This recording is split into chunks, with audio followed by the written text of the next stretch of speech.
where Emmerson Mnangagwa has just been sworn in as president. That's after the country's constitutional court upheld his election victory following an opposition challenge to the results. The inauguration is taking place at the National Sports Stadium in the capital, Harare. At the weekend, Mnangagwa addressed the nation on television and called for calm. That's after opposition leader Nelson Chamisa rejected the court's ruling. He maintains that last month's election was rigged. In contrast, President Mnangagwa has hailed the elections as the most credible and transparent the country has ever had. Well, let's get you the latest on that developing story. I'm joined from Harare by CGTN's Farai Mwakutuya. Farai, good to see you there, though.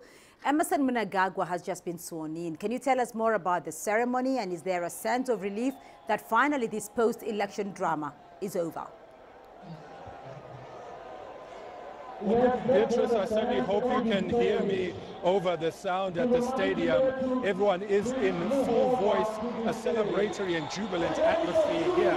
And indeed, that is because people are celebrating the fact that not only the candidate that they voted for has been sworn in, but as you quite rightly said, we've brought closure to this suspense, to this uncertainty that has surrounded the country since that election and since this challenge was put in place. There is that sense that, yes, the country can now move on.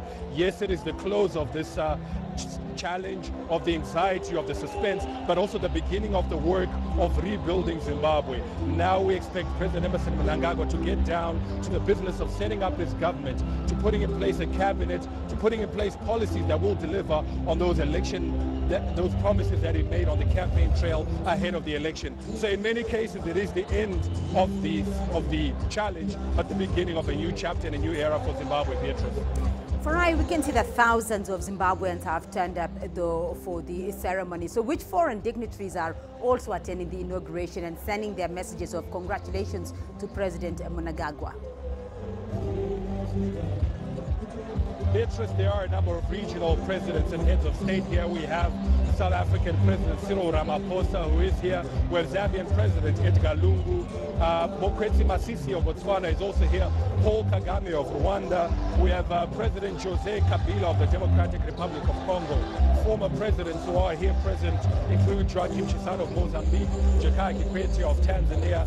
A number of countries have also sent representatives. The Prime Minister of Mozambique, Prime Vice President of Angola are here in attendance.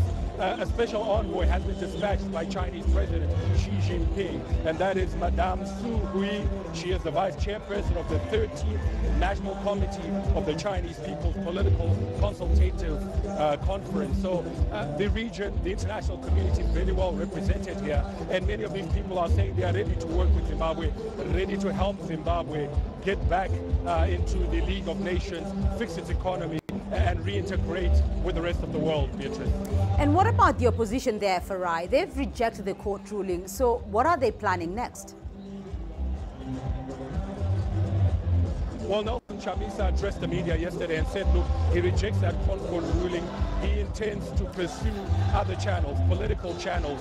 He spoke about peaceful demonstrations and protests, which is something that is enshrined and they are allowed under the Constitution. So we expect that in days that follow, the MDC will come up with a concrete set of action that it intends to take to challenge this ruling. However, even here at the event that has taken place, people who have spoken have been urging the opposition to accept the result. They may not be happy with it. They may not be happy with the president that has been inaugurated and installed here. But many people saying, look, let us work to make Zimbabwe better. Let us build Zimbabwe. Let us respect the outcome of the courts, which is constitutionally mandated to do what it did. Let us move forward. We may not be happy, but let's put the past behind us and look forward. President Mnangagwa himself has extended his hand to Nelson Chamisa, saying, my hands are open, my arms are open, let's work together. We have it all to build Zimbabwe together. So we'll wait to see if the opposition does indeed take heed of those words, or if it will continue to pursue its